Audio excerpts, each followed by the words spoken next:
SSC পরীক্ষার কেন্দ্রে একে অন্যের দিকে তাকালে, কথা বললে, কারো থেকে দেখে লিখলে, এমনকি কাউকে দেখালেও কিন্তু বহিষ্কার করা হবে। এমনটাই কিন্তু বলা আছে 2026 সালের এসএসসি পরীক্ষার নীতিমালায়। শুধু এগুলোই না, মোট 20টি নিয়মের কথা বলা আছে। আর এই নিয়মগুলো যদি কোনো শিক্ষার্থী ভঙ্গ করে, তাহলে কিন্তু তাকে 1 থেকে 3 বছরের জন্য বহিষ্কার করা হবে। আজকের এই ভিডিওটিতে সবগুলো বিষয় নিয়ে আলোচনা করব, তাই অবশ্যই ভিডিওটি না টেনে সম্পূর্ণ দেখতে থাকো। ভিডিওটা স্কিপ করলে কিন্তু তোমাদেরই ক্ষতি, কেননা এবারে কিন্তু ছোট্ট ছোট্ট ভুলের কারণেও বহিষ্কার করবে বলে নোটিশে উল্লেখ করা আছে। তাই তুমি যদি 2026 সালের এসএসসি পরীক্ষার্থী হয়ে থাকো, তাহলে কিন্তু তোমার অবশ্যই এই 20টি নিয়ম জানা উচিত। না হলে ছোট্ট ভুলের কারণে তোমার পরীক্ষাও রিস্কে পড়তে পারে। তো চলো এখন কথা না বাড়িয়ে মূল ভিডিওটি শুরু করা যাক। প্রথম নম্বর হচ্ছে পরীক্ষা কক্ষে একে অন্যের দিকে তাকানো, কথা বলা বা কথা বলে লেখা। এই কাজগুলো যদি তোমরা করো, তাহলে কিন্তু সেই ক্ষেত্রে তোমাদেরকে 1 বছরের জন্য বহিষ্কার করবে। এমনটাই কিন্তু 2026 সালের এসএসসি পরীক্ষার নীতিমালাতে বলা আছে। এটি কিন্তু খুবই ছোট্ট একটি ভুল, কিন্তু এই ভুলের কারণে কিন্তু তুমি পরীক্ষার কেন্দ্রে বহিষ্কার হতে পারো। তবে আমার কাছে যেমনটা মনে হয়, টুকটাক এদিক সেদিক তাকানোর জন্য কখনোই তোমাকে বহিষ্কার করবে না। হয়তোবা তোমার খাতা 10-15 মিনিটের জন্য নিয়ে নিতে পারে, কিন্তু শুধুমাত্র তাকানোর জন্য কখনোই একজন শিক্ষার্থীকে 1 বছরের জন্য বহিষ্কার করবে না। কিন্তু পরীক্ষার কেন্দ্রে যদি তুমি অধিক পরিমাণে অন্যের থেকে দেখে লেখো বা অন্যদিকে তাকাও বা কারোর সাথে কথা বলো, সেই ক্ষেত্রে কিন্তু চিত্রটা ভিন্ন হতে পারে। যেহেতু নিয়মে বলা আছে, তাই তোমরা অবশ্যই সচেতন থাকবে। তবে অনেকেই যারা ভাবতেছ যে একটু এদিকে তাকালেই তোমাদের খাতা নিয়ে নিবে বা বহিষ্কার করবে, এমনটা কিন্তু না। হয়তোবা তোমাকে 2-1 বার ওয়ার্নিং দিবে, তারপরেও যদি তুমি একই কাজ করতে থাকো, অন্যের সাথে কথা বলো বা দেখে লেখো, সেই ক্ষেত্রে কিন্তু তোমাকে বহিষ্কার করতে পারে বা তোমার খাতা নিয়ে নিতে পারে।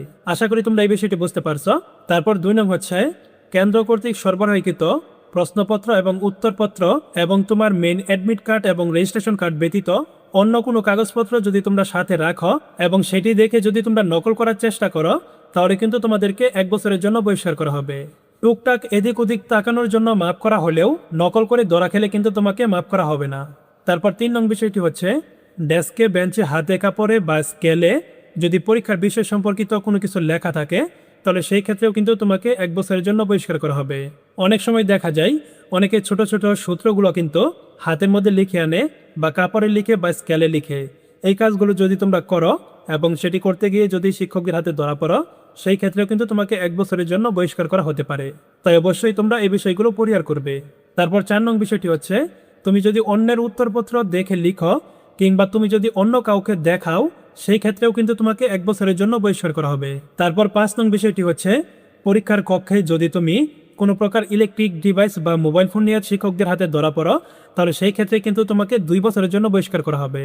অর্থাৎ তোমার 2026 সালের এসএসসি পরীক্ষাটি বাতিল করবে এবং সেই সাথে কিন্তু তুমি পরবর্তী বছরেও এসএসসি পরীক্ষাতে অংশগ্রহণ করতে পারবে না। এবং তারপর 6 নং বিষয়টি হচ্ছে পরীক্ষার কক্ষে শিক্ষকদের কোনো কাজে যদি বাধা প্রদান করো বা কোনো প্রকার হট্টগোল সৃষ্টি করো, সেই ক্ষেত্রেও কিন্তু তোমাদেরকে 2 বছরের জন্য শাস্তি প্রদান করবে, অর্থাৎ তোমাকে 2 বছরের জন্য বহিষ্কার করবে। তারপর 7 নং বিষয়টি হচ্ছে নকল করতে গিয়ে যদি তুমি কোনো শিক্ষকদের হাতে ধরা পড়ো এবং ধরা পড়ার পর যখন তোমাকে নকলটি দিয়ে দিতে বলবে, তখন যদি তুমি শিক্ষকদের সাথে খারাপ ব্যবহার করো এবং তুমি যদি নকলের কাগজটি জানালা দিয়ে বাইরে ফেলে দাও বা গিলে ফেলো বা নকলটি শিক্ষকদের হাতে জমা না দিয়ে কোনো প্রকার বিশৃঙ্খলা সৃষ্টি করো, সেই ক্ষেত্রেও কিন্তু তোমাদেরকে 2 বছরের জন্য বহিষ্কার করবে।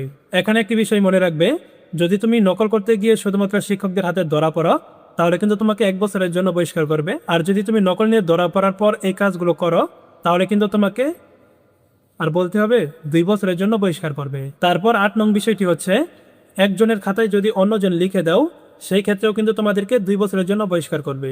তারপর 9 নং বিষয়টি হচ্ছে যদি পরীক্ষার প্রশ্নপত্র বা উত্তরপত্র বাইরে পাচার করো। অনেক সময় দেখা যায় যে সকল কেন্দ্রে নিচতলাতে পরীক্ষা হয়, ওই সকল কেন্দ্রে কিন্তু জানালা দিয়ে প্রশ্ন বাইরে পাঠিয়ে দেয়। যদি তোমরা এই কাজগুলো করো, তাহলে কিন্তু তোমাকে 2 বছরের জন্য বহিষ্কার করবে। কক্ষ পর্যবেক্ষক বা সংশ্লিষ্ট কোনো কর্মচারীকে যদি তোমরা গালিগালাজ করো বা কোনো প্রকার হুমকি প্রদান করো, সেই ক্ষেত্রেও কিন্তু তোমাদেরকে 2 বছরের জন্য বহিষ্কার করবে। তারপর 11 নং বিষয়টি হচ্ছে যদি পরীক্ষা শেষ হওয়ার পর পরীক্ষার উত্তরপত্রটি জমা না দিয়ে তুমি চলে যাও, সেই ক্ষেত্রে কিন্তু তোমাকে 3 বছরের জন্য বহিষ্কার করবে। আর 3 বছরের জন্য বহিষ্কার করার মানে হলো ওই শিক্ষার্থীর লেখাপড়া টোটালি বরবাদ। কেননা তোমার 2026 সালের এসএসসি পরীক্ষা বাতিল করবে, সেই সাথে তুমি 2027 এবং 28 সালের এসএসসি পরীক্ষাতে অংশগ্রহণ করতে পারবে না। পরবর্তীতে যদি তুমি এসএসসি পরীক্ষাতে অংশগ্রহণ করতে চাও তাহলে তোমাকে 2029 সালের এসএসসি পরীক্ষাতে অংশগ্রহণ করতে হবে। এরকম ঘটনা যদি খুব কম ঘটে, হয়তোবা সারা বাংলাদেশে 2 থেকে 4-5টি ঘটনা ঘটতে পারে। তবে সম্ভাব্য যতগুলো কারণ আছে সবগুলো কিন্তু এখানে উল্লেখ করা আছে, কেননা পূর্বে কিন্তু এরকম 2-1টা ঘটনা ঘটছিল, যার কারণে কিন্তু এবারে সম্ভাব্য সবগুলো কারণের কথা বলা আছে। তারপর 12 নম্বর হচ্ছে, যদি কোনো শিক্ষার্থী উত্তরপত্র বিনিময় করে সেই ক্ষেত্রে কিন্তু তাকে 3 বছরের জন্য বহিষ্কার করবে। তারপর 13 নম্বর হচ্ছে, পরীক্ষার কক্ষে তোমাকে যে উত্তরপত্র দিবে এই উত্তরপত্রের কোনো পাতা যদি তুমি পরিবর্তন করো বা যোগ করো সেই ক্ষেত্রেও কিন্তু তোমাকে 3 বছরের জন্য বহিষ্কার করবে। অর্থাৎ বাহির থেকে কোনো পৃষ্ঠায় লিখে এনে যদি তোমরা এটি পরীক্ষার খাতার সাথে অ্যাড করো এবং সেটি করতে গিয়ে যদি তোমরা শিক্ষকদের হাতে ধরা পড়ো সেই ক্ষেত্রে কিন্তু তোমাকে 3 বছরের জন্য বহিষ্কার করবে। তারপর 14 নং হচ্ছে, পরীক্ষার সাথে সম্পর্কিত কোনো কর্মচারী বা কর্মকর্তাকে যদি তোমরা হামলা করো বা কোনো প্রকার আক্রমণ করো সেই ক্ষেত্রেও কিন্তু তোমাকে 3 বছরের জন্য বহিষ্কার করবে। তারপর 15 নং হচ্ছে, অন্যের লেখা উত্তরপত্র যদি তোমরা খাতায় অ্যাড করো সেই ক্ষেত্রে কিন্তু তোমাকে 3 বছরের জন্য বহিষ্কার করবে। এবং তারপর 16 নং হচ্ছে, পরীক্ষার্থী নিজে পরীক্ষায় অংশগ্রহণ না করে যদি অন্য কাউকে দিয়ে পরীক্ষায় অংশগ্রহণ করায় সেই ক্ষেত্রেও কিন্তু তোমাদেরকে 3 বছরের জন্য বহিষ্কার করবে। 2026 সালের এসএসসি পরীক্ষার নীতিমালায় কিন্তু এই বিষয়গুলোর কথাই উল্লেখ করা আছে। যদি কোনো শিক্ষার্থী এই নিয়মগুলো ভঙ্গ করে তাহলে কিন্তু তাকে কী শাস্তি প্রদান করবে, কোন নিয়ম ভঙ্গ করলে কয় বছরের জন্য বহিষ্কার করবে সেটি আশা করি তোমরা বুঝতে পারছো।